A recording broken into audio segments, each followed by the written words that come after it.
क्या आप भारत के सबसे बड़े मदरसे का नाम जानते हैं? यूपी में बना दारुल उलूम देवबंद भारत ही नहीं, एशिया का सबसे बड़ा मदरसा है। इस मदरसे में दुनिया भर से लोग पढ़ने आते हैं। भारत की आज़ादी में इस मदरसे का बड़ा योगदान रहा।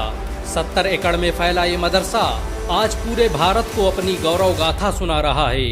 ये भारत का एकमात्र मदरसा है जहाँ पर हेलीपैड की सुविधा उपलब्ध है।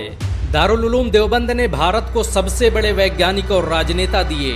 20वीं सदी के अधिकतर राजनेता दारुल उलूम देवबंद की विचारधारा से प्रभावित थे।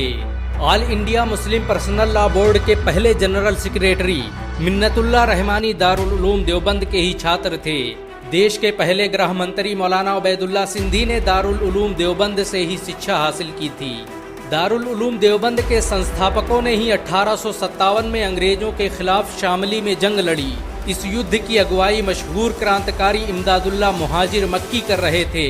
अंग्रेजों के खिलाफ फतवा देने वाले मौलाना अशरफ अली थानवी दारुल उलूम देवबंद के ही छात्र थे। दारुल उलूम देवबंद की स्थापना मौलाना कासिम नानोतवी ने 30 मई 1866 को देवबंद में की थी। देवबंद की एक छोटी सी मस्जिद से शुरू हुआ ये मदरसा आज एशिया का सबसे बड़ा मदरसा बन चुका है। इस मदरसे के पहले छात्र महमूदुल हसन और पहले उस्ताद महमूद थे। दारुल उलूम देवबंद भारत का पहला मदरसा है जिसने डिग्री देने की परंपरा की शुरुआत की। 1875 में एक सम्मेलन में छात्रों को सबसे पहले डिग्रियां दी गईं, जिसके बाद ये परंपरा पूरे भारत में फैल गई। सन 1875 में ही इस मदरसे की पहली बिल्डिंग की बुनियाद रखी गई। दारुल उलूम देवबंद आज भारत ही नहीं एशिया का सबसे बड़ा मदरसा है। इस मदरसे ने उस वक्त हजारों मुफस्सिर, मुहद्दिस, मुफ्ती और आलिम पैदा किए जिस वक्त भारत में मुसलमानों को चुन चुन कर मारा जा रहा था। इस मदरसे ने कुछ ही सालों में इतने क्रांतिकारी पैदा कर दिए कि 1875 में अंग्रेज गवर्नर सर जॉन स्ट्रेची ने इस मदरसे की जांच के आदेश दे दिए। अंग्रेजों को डर था कि कहीं इस मदरसे की वजह से उनकी सल्तनत खतरे में न पड़ जाए। इस मदरसे की अहमियत का अंदाजा इस बात से लगाया जा सकता है कि अंग्रेजी खुफिया विभाग द्वारा दारुल उलूम देवबंद को भारत के सबसे बेहतरीन स्कूल होने का अवार्ड दिया गया। अंग्रेज अधिकारी सर जॉन पोमर ने तो यहाँ तक कह दिया कि इतना बेहतरीन स्कूल तो उसने इंग्लैंड में भी नहीं देखा। इस मदरसे के पहले छात्र रहे शेखुल हिंद मौलाना महमूदुल हसन ने ही जमियतुल अंसार नाम का आंदोलन चलाया, जिसने भारत की आज़ादी में क्रांतिकारी भूमिका निभाई।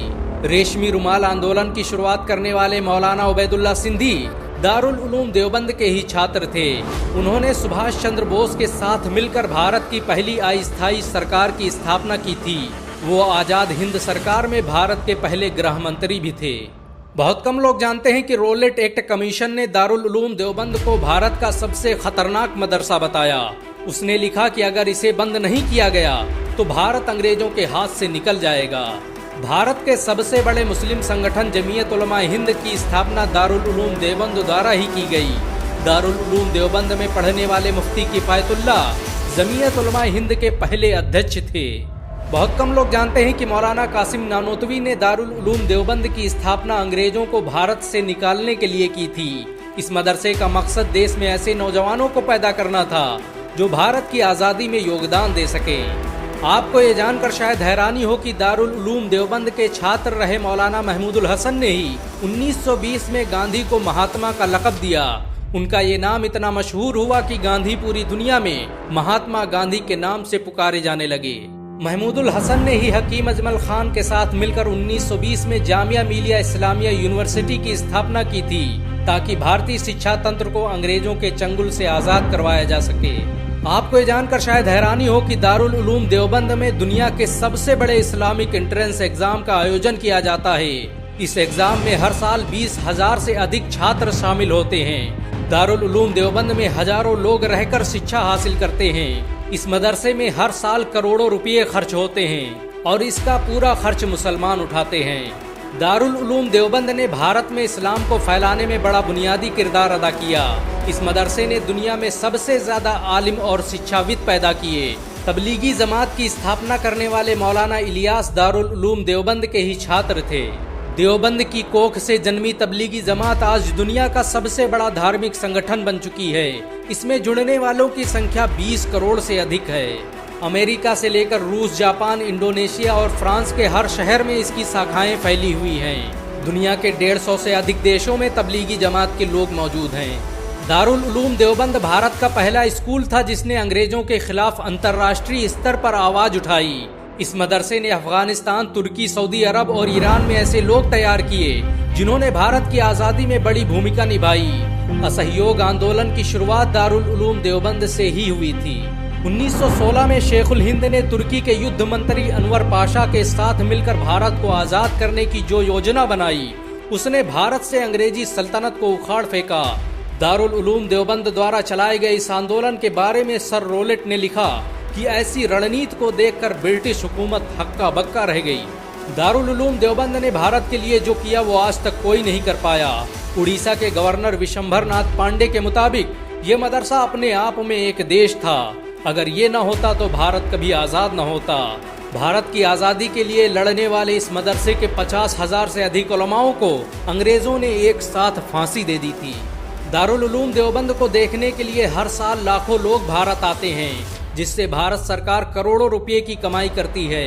विदेशों से आने वाले लोगों के लिए देवबंद आज भी कौतूहल का विषय है। देवबंद से पढ़कर निकले करोड़ों लोग आज दुनिया भर में भारत का नाम रोशन कर रहे हैं। कोई भी देश ऐसा नहीं जहां पर इस मदरसे में पढ़ने वाले लोग मौजूद न हों। भारत में चलने वाले ज्यादातर मदरसों में देवबंद का ही सिलेबस पढ़ाया जाता है। दारुल उलूम देवबंद भारत का अकेला मदरसा है जहां पर हेलीपैड की सुविधा मौजूद है। इस मदरसे में आसानी से हेलीकॉप्टर लैंड कराए जा सकते हैं। दारुल उलूम देवबंद में बनी मस्जिद रशीदिया भारत की सबसे खूबसूरत मस्जिद मानी जाती है। इस मस्जिद को बनाने में करोड़ों रुपए खर्च हुए।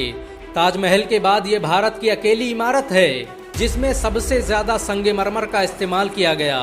मस्जिद रशीद को देखने के लिए आज भी दुनिया भर से लोग भारत आते हैं। दुनिया में दारुल उलूम देवबंद के अलावा कोई भी ऐसा संगठन नहीं जो बगैर सरकारी मदद के इतने बड़े स्कूल का संचालन कर ले। दारुल उलूम देवबंद का पूरा खर्च भारत के मुसलमान उठाते हैं। इसे आज तक किसी तरह के सरकारी फंड की जरूरत महसूस नहीं हुई। बहुत कम लोग जानते हैं कि अलीगढ़ मुस्लिम यूनिवर्सिटी की स्थापना में दारुल उलूम देवबंद का बड़ा किरदार रहा। इस मदरसे के कई उस्ताद अलीगढ़ मुस्लिम यूनिवर्सिटी की मजलिसे सूरा में शामिल रहे। मौलाना कासिम नानोतवी की मौत पर सर सैयद अहमद खान ने तो यहाँ तक कह दिया कि उनके जैसा आलिम अब दोबारा भारत में पैदा न होगा। दारुल उलूम देवबंद की जब स्थापना हुई तब इसमें कोई पढ़ने वाला नहीं था, लेकिन आज उसी देवबंद में पढ़ने के लिए दुनिया के कोने कोने से लोग आ रहे हैं। देवबंद आज सिर्फ एक मदरसा ही नहीं, भारत की पहचान बन चुका है। इस मदरसे ने हर दौर में भारत के लिए सबसे ज्यादा कुर्बानियां दी। भारत को जब भी जरूरत पड़ी, दारुल उलूम देवबंद हमेशा सीना ताने खड़ा रहा। दारुल उलूम देवबंद भारत के मुसलमानों की आन बान और शान माना जाता है।